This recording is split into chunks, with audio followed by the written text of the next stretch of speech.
suis ici aujourd'hui avec Pierre Hayat, le président de Terra Nova. Bonjour Pierre, merci pour être venu aujourd'hui. Merci beaucoup pour l'invitation. Alors Pierre, est-ce que vous pouvez expliquer un peu comment vous êtes impliqué avec Terra Nova, comment vous avez démarré l'aventure de Terra Nova et un peu de la situation là maintenant aujourd'hui? D'accord.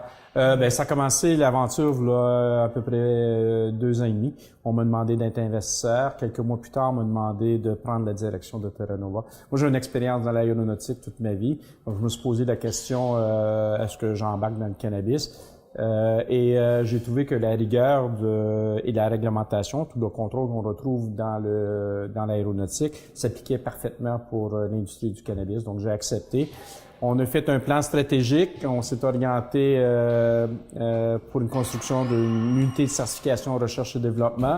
On a fait notre plan stratégique. On a fait le design du building, une usine automatisée avec robotique et tout, digitalisée à tous les égards, comme à l'aéronautique. Puis on a bâti cette usine-là. Ensuite, le 10 décembre, on est devenu public. On a fait un reverse takeover. Félicitations. Merci beaucoup. On était très heureux de se joindre au Canadian Securities Exchange. Nous aussi. Le 22 décembre, on a soumis notre evidence package à Santé Canada. Et à la grande surprise de tout le monde, à l'intérieur de 3 mois ou 2 mois, le 22 février, on a reçu 3 licences. Licence de production, de transformation et de vente médicale. C'était fait... Vous êtes la première au Québec? Le troisième seulement au Québec, mais on est en très bonne compagnie, là, des compagnies comme Exo et Canopy. Oui, là, exactement. C'est pas si pire pour une petite compagnie. C'est ça. Le plus grand, mais mais magnifique. Félicitations encore. Merci beaucoup. Vous m'avez dit que vous avez une autre raison que vous êtes impliqué avec cannabis. Vous pouvez expliquer ça pour tout le monde? Oui, absolument. Vous avez sûrement noté ma PIN, c'est la Fondation des vétérans du Québec. Je suis sur le conseil d'administration. Mon père est un vétéran. Moi, j'étais un vétéran dans les forces canadiennes. Mais celui qui est le plus grand des vétérans chez nous, c'est mon garçon, Mathieu. Mathieu, c'est un survivant de la guerre de l'Afghanistan. Il est revenu hypothéqué avec le PTSD.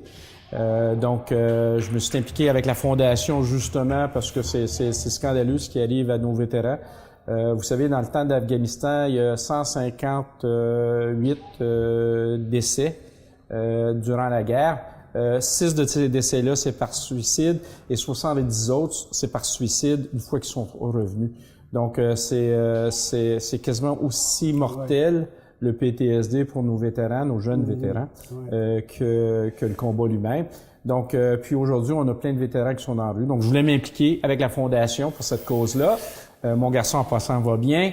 Mais le cannabis offre également une opportunité parce que là, on commence à... Il y a assez d'évidence pour démontrer qu'il y a il y a possiblement, parce que je choisis mes mots de façon judicieuse, il y a possiblement des avantages médicaux au cannabis et le PTSD plus spécifiquement. Donc, ça, c'est un point qui m'intéresse beaucoup, puis je veux orienter Terra Nova vers une mobilisation de la communauté scientifique et une mobilisation de la communauté médicale, parce que je pense que comme société, les coûts et les frais et les conséquences de médicaments comme les opioïdes comparativement à ce que pourrait possiblement offrir le cannabis, ça vaut la peine de l'explorer puis adresser ce problème-là de plein fouet. Encore félicitations. Merci beaucoup. À la famille, ça me fait toute plaisir. la famille. Merci.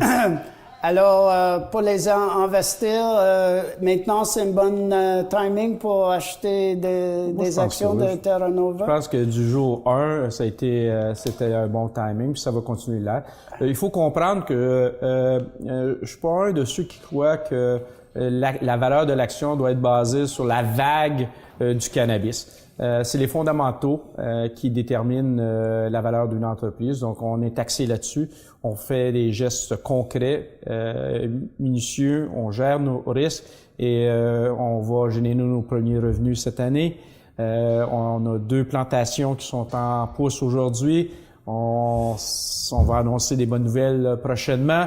Donc, tout ça fait en sorte que l'action est appelée à grandir. Mais moi, mes attentes personnelles sont élevées évidemment, j'ai jamais connu, j'ai toujours connu le succès, j'ai bien l'intention de continuer dans cette veine-là, mais il faut retourner aux fondamentaux, là. Si la business, ça fait pas d'argent, ça génère pas du revenu, ça fait pas des bonnes marges, vous pas de bonne compagnie. Vous allez faire l'argent, je suis certaine. Je suis certain. Merci également. beaucoup, Pierre, pour être venu aujourd'hui. Ça me fait plaisir.